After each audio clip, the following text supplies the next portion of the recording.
3 শতাব্দীরও আগে ভয়াবহ ঝড়ে সমুদ্রের তলদেশে হারিয়ে গিয়েছিল স্পেনের ধন সম্পদে ভরা জাহাজবহর।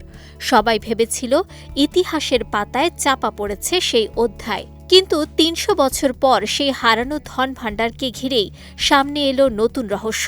সমুদ্র থেকে উদ্ধার হওয়া অমূল্য সোনার মুদ্রার একটি অংশই নাকি আধুনিক সময়ে এক দুষ্কৃতকারী আবার চুরি করে। দীর্ঘ তদন্তের পর সেই রহস্যের জট খুলতে শুরু করেছে। যুক্তরাষ্ট্রের Florida Fish and Wildlife Commission ও FBI যৌথভাবে অভিযানে ২০২৪ সালের নভেম্বরে উদ্ধার করেছে ৩৭টি চুরি হওয়া সোনার মুদ্রা, যেগুলোর আনুমানিক মূল্য $১০ লাখ বেশি। ঘটনা শুরু ১৭১৫ সালের ২৪ জুলাই। কিউবার হাভানা বন্দর থেকে ধনসম্পদ বোঝাই ১২টি স্প্যানিশ জাহাজ যাত্রা শুরু করে। বহরে ছিল রূপা, পেরুতে তৈরি সোনার মুদ্রা এবং স্প্যানিশ রাজপরিবারের জন্য পাঠানো মূল্যবান সম্পদ। কিন্তু মাত্র এক সপ্তাহের মধ্যেই ফ্লোরিডা উপকূলে ভয়াবহ হারিকেনের আঘাতে ১১টি জাহাজ সমুদ্রে তলিয়ে যায়। এতে প্রাণ হারান প্রায় ১,৫০০ নাবিক।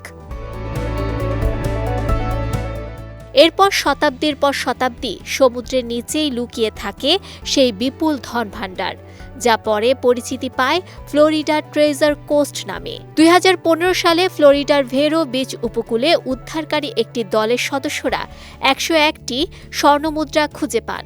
এর মধ্যে ৫১টি মুদ্রা নিয়ম অনুযায়ী জমা দেয়া হলেও বাকি ৫০টি গোপন করে রাখা হয় বলে তদন্তে উঠে আসে। এর প্রায় ১ দশক পর নতুন প্রমাণ হাতে পেয়ে তদন্ত শুরু করে FBI।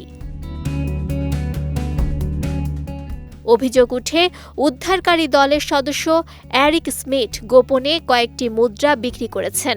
এমনকি বিনিয়োগকারীদের আকৃষ্ট করতে ৩টি মুদ্রা আবার সমুদ্রে ফেলে রেখে নতুন আবিষ্কারের নাটকও সাজিয়েছিলেন তিনি। অভিযানে ব্যক্তিগত বাড়ি, ব্যাংকের লকার এবং নিলাম প্রতিষ্ঠান থেকে এসব মুদ্রা উদ্ধার করা হয়। এর মধ্যে ৩৭টি স্বর্ণ মুদ্রার মূল্য ধরা হয়েছে $১০ লাখ বেশি।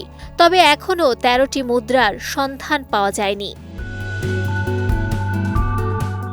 বিশেষজ্ঞরা বলছেন ১৭১৫ সালের এই বহরের বিপুল সম্পদের বড় অংশ এখনও আটলান্টিক মহাসাগরের তলদেশে ছড়িয়ে রয়েছে।